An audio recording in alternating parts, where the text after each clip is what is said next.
Salut, je suis le docteur Désiré Mangouan et c'est toujours un réel plaisir de vous retrouver dans cette émission Tétélestai, votre émission d'édification, d'enseignement. Et vous savez que nous avons commencé depuis à parler, à toucher le livre l'ABC de la famille chrétienne, et c'est dans cette autre idée que nous allons encore continuer aujourd'hui. Et le chapitre que nous allons toucher aujourd'hui est intitulé, toujours dans le livre l'ABC de la famille chrétienne, la leçon que nous allons toucher aujourd'hui est intitulée « Connaissons-nous Dieu ou sommes-nous connus de Dieu ?» C'est une problématique, c'est une question. Connaissons-nous Dieu ou sommes-nous connus de Dieu? Donc c'est une leçon dans le livre l'ABC de la famille chrétienne de l'homme de Dieu, le docteur Mangouan Désiré. Voilà, donc nous allons, et comme vous le savez, vous connaissez bien l'émission, nous allons lire le livre et simplement l'expliquer. Voilà, il est important que nous posions cette question et que nous y apportions une réponse selon ce que dit notre Père dans les Saintes Écritures. Ceci est d'autant plus important aujourd'hui, vu la foule de docteurs qui réclament chacun pour sa part l'exclusivité de la révélation biblique, étant munis d'une pile de versets bibliques pour prouver et défendre leur point de vue qui, selon eux, vient de Dieu. Donc nous avons tellement de personnes aujourd'hui qui sont des docteurs de la parole, des docteurs. Chacun aujourd'hui, d'une manière ou d'une autre, réclame une certaine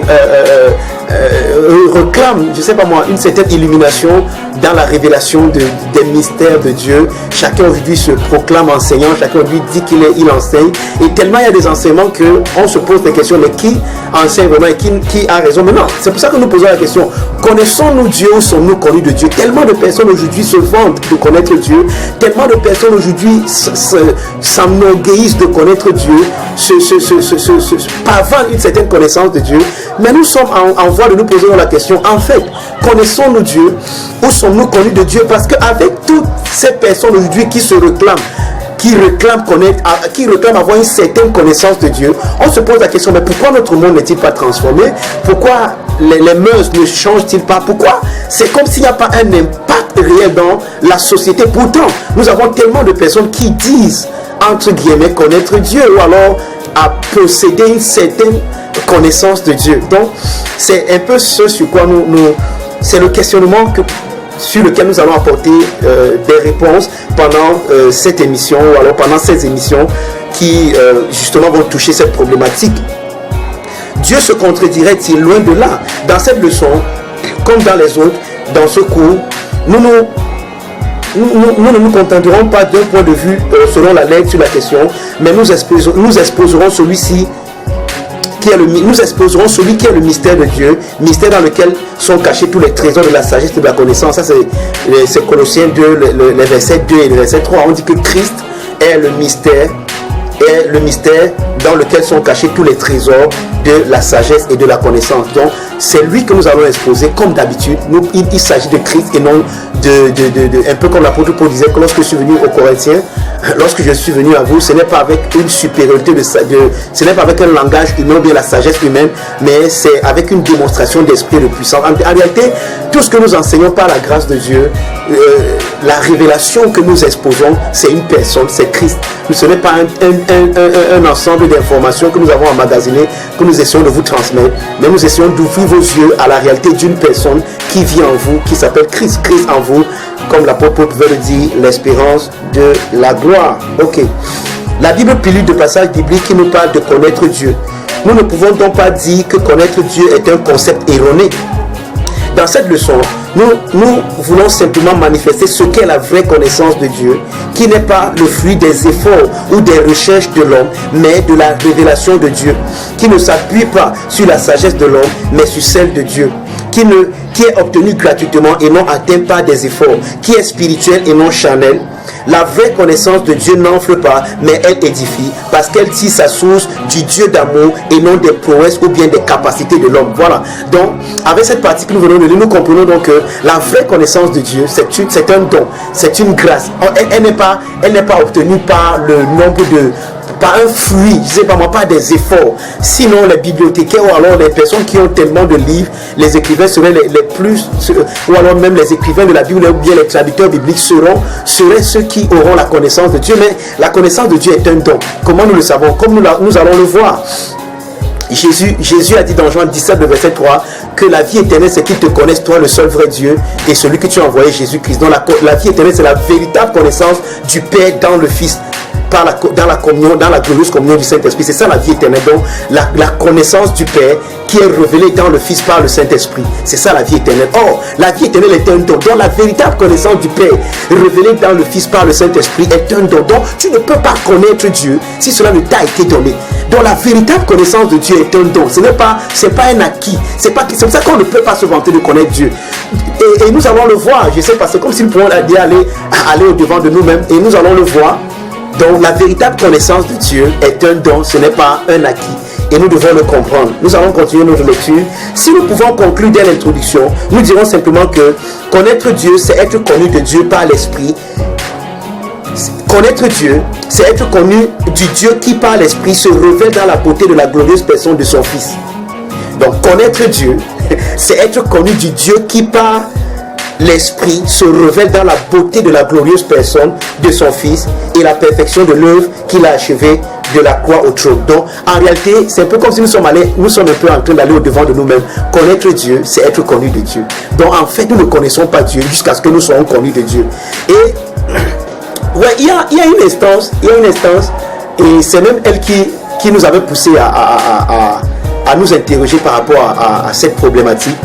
C'est cette instance dans Matthieu chapitre 7 où Jésus dit: ceux qui me disent Seigneur, Seigneur n'entreront pas tous dans le royaume des cieux, mais celui-là seul qui fait la volonté de mon Père qui est dans les cieux. Car en ce jour, plusieurs viendront et me diront: Seigneur, n'avons-nous pas prophétisé en ton nom? Seigneur, n'avons-nous pas fait des miracles en ton nom? Seigneur, n'avons-nous pas guéri en ton nom? Et il dit, alors je leur dirai: je ne vous ai jamais connu, retirez-vous de moi, vous qui commettez l'iniquité. Nous nous sommes posés, lorsque nous avons lu ce passage, nous nous sommes posés tellement de questions et nous nous sommes demandé, mais comment est-ce que ces gars ont prophétisé en son nom? Comment est-ce que ces gars ont guéri les malades en son nom? Comment est-ce que ces gars ont fait des miracles en son nom? Mais Jésus de leur dit sans embâche: je ne vous ai jamais connu, retirez-vous de moi. Donc le problème, c'est qu'à si vous voulez, faisaient étalage d'une connaissance qu'ils avaient de Dieu, et laquelle connaissance les a poussés à faire certaines choses, et ces choses qu'ils ont faites leur ont donné comme une assurance à l'intérieur d'eux: oui, nous sommes qualifiés parce que nous avons prophétisé, oui, nous sommes qualifiés d'entrer dans le royaume, oui, Dieu vient en nous parce que nous faisons telle chose, oui, Dieu est en nous, Dieu nous approuve parce que nous faisons des miracles, oui, Dieu nous approuve parce que nous faisons des guérisons, parce que nous prophétisons. Mais Jésus va leur dire quelque chose qui est terrible: je ne vous ai jamais connu. Donc est-ce possible de penser connaître Dieu, pourtant Dieu lui ne nous connaît pas? Est-ce possible de manifester une certaine connaissance entre guillemets de Dieu, pourtant nous ne sommes pas connus de Dieu? Oui. Et c'est terrible. C'est là où nous nous rendons compte qu'en fait, le tout n'est pas de connaître Dieu, mais le tout c'est de savoir que je suis connu de Dieu. Parce qu'en fait, comme nous l'avons dit déjà pour la foi et pour toutes les autres choses, Dieu est tellement grand que nous ne pouvons pas croire en Dieu. Mais la foi que nous avons en Dieu, c'est la foi de Dieu lui-même en lui. Et comme Dieu, par son esprit, habite en nous, alors Dieu croit en lui-même. Et cette foi est exercée, cette foi de Dieu en lui-même est exercée dans nos cœurs. Alors, quand Dieu exerce la foi en lui-même dans nos cœurs par son esprit qui habite en nous, alors nous croyons en Dieu, non pas nous, mais Christ ou l'esprit qui habite en nous. Donc en fait, si on nous laissait de nous, on nous demandait croire en Dieu, c'est impossible. Aucun de nous ne croirait en Dieu. Si on demandait c'est la même chose avec ce que nous sommes en train de dire. Si on demandait connaître Dieu, allez, voilà fait les efforts pour connaître Dieu, aucun de nous n'arrivera à la connaissance de Dieu. Dieu est tellement grand. Il y a tellement de choses à connaître en Dieu. La connaissance de Dieu est tellement illimitée que tu ne peux pas le connaître par tes propres prouesses. Tu ne peux pas le connaître par ton intelligence. Tu ne peux pas le connaître par ta sagesse. Alors Dieu qui te connaît se révèle, ou alors te révèle ce qu'il connaît de toi. Et lorsque cette connaissance que Dieu a de toi vient à toi, alors dans cette connaissance que Dieu manifeste de toi, dans cette connaissance, tu peux te connaître et connaître en retour celui qui te connaît et celui qui a partagé avec toi cette connaissance. Donc voilà en fait comment nous connaissons Dieu. Donc il ne s'agit pas de connaître Dieu, mais il s'agit de comprendre que je suis connu de lui. C'est pour ça que nous avons posé donc cette problématique. Connaissons-nous Dieu ou alors sommes-nous connus de Dieu? Et nous disons ici dans le livre que si nous pouvons conclure dès l'introduction, nous dirons simplement que connaître Dieu, c'est être connu du Dieu qui, par l'Esprit, se révèle dans la beauté de la glorieuse personne de son Fils et la perfection de l'œuvre qu'il a achevée de la croix au trône. De sorte que nous nous connaissons dans la connaissance que nous a révélé le Père. Vous voyez ça? Nous nous connaissons dans la connaissance que le Père nous révèle dans le Fils par le Saint-Esprit. Voilà comment nous nous connaissons. Donc, si tu te connais en dehors de ce que le Père te révèle dans le Fils par le Saint-Esprit, alors même toi-même tu ne te connais pas. C'est que tu as une connaissance erronée de toi. Et c'est lorsque tu te connais dans la connaissance que le Père te révèle dans le Fils par le Saint-Esprit, alors en ce moment, tu connais Dieu, le Dieu qui t'a révélé cela. Parce qu'en fait, c'est exactement, ça se passe un peu comment? Ça se passe exactement comme ce qui s'est passé dans Matthieu chapitre 16. Dans Matthieu chapitre 16, Jésus prend ses disciples et les amène au territoire qu'on appelle Césarée de Philippe. Et là-bas, il leur pose une question. Qui dit-on que je suis, moi le Fils de l'homme? Et les premiers à répondre ont apporté une connaissance charnelle du Fils de l'homme. Ah, les autres disent que tu es Jean-Baptiste, les autres disent que tu es Élie, les autres disent que tu es ci, que tu es ça. Et ces réponses n'ont pas ému Jésus. Et il se retourne donc vers ceux-ci et il leur pose la question. Et vous, qui dites-vous que je suis? Et Pierre de prendre la parole inspirée par le Père, parce que c'est ce que Jésus va lui dire après. Tu es le Christ, le Fils du Dieu vivant.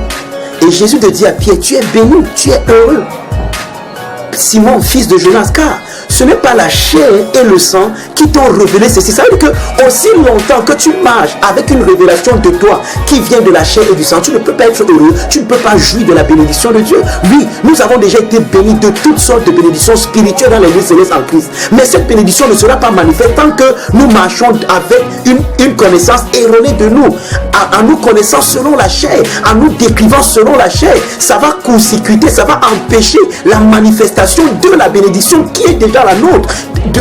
Elle ne pourra pas se manifester en nous. Et nous allons être en cours de quelque chose qui est nôtre, qui nous appartient, mais nous n'allons pas pouvoir la manifester, cette bénédiction. Pourquoi? Parce que nous avons une connaissance erronée de nous.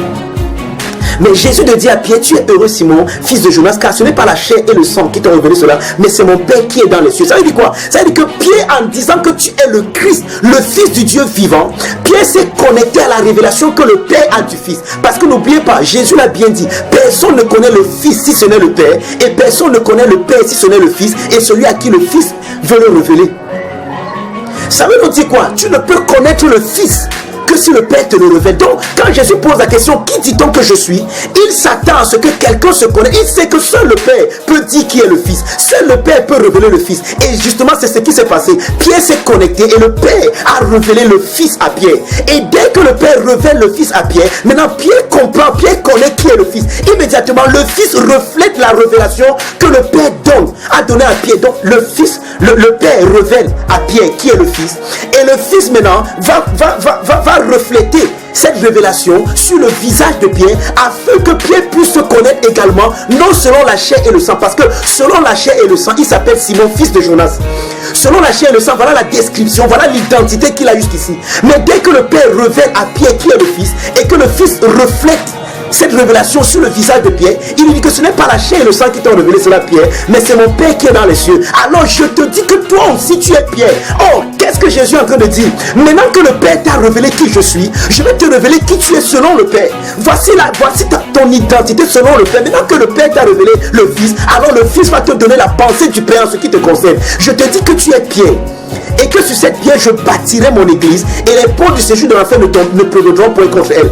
Alors jusqu'ici Pierre ne connaissait pas ces choses de lui. Mais pourquoi Jésus ne les lui a pas dit avant? Parce que Pierre ne pouvait même pas les comprendre, parce qu'il fallait qu'il soit capable de voir le Fils à la lumière de la révélation du Père, afin maintenant que le Fils lui transmette la pensée du Père en ce qui le concerne.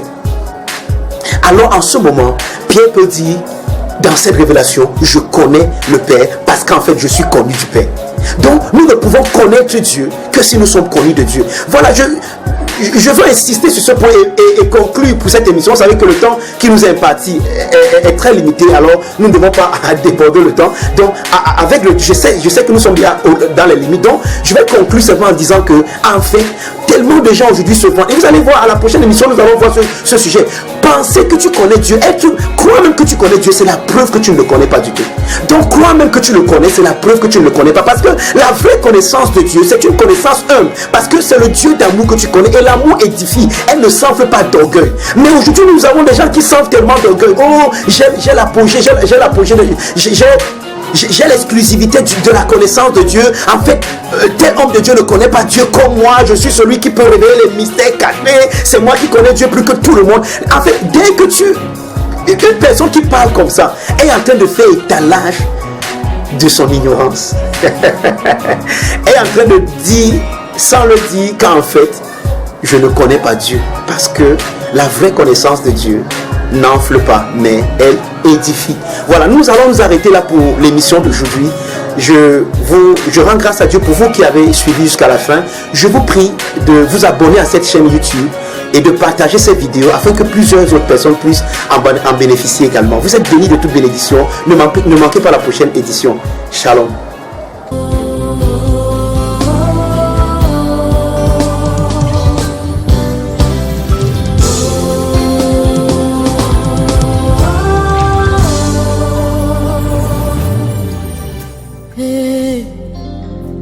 Mon meilleur ami, mon ami de tout le temps, toujours prêt à me consoler. Yahweh, mon meilleur ami, moninga nanga ya motema, akuti sanga na famia bozambe. Na betelo lisolo ya camarade nangai, azalaka lisusu camarade te, akoma na ye famille nangai. Il est mon meilleur ami, son nom c'est Jésus, son nom c'est Jésus. Mon meilleur ami, mon meilleur ami, Jésus mon meilleur.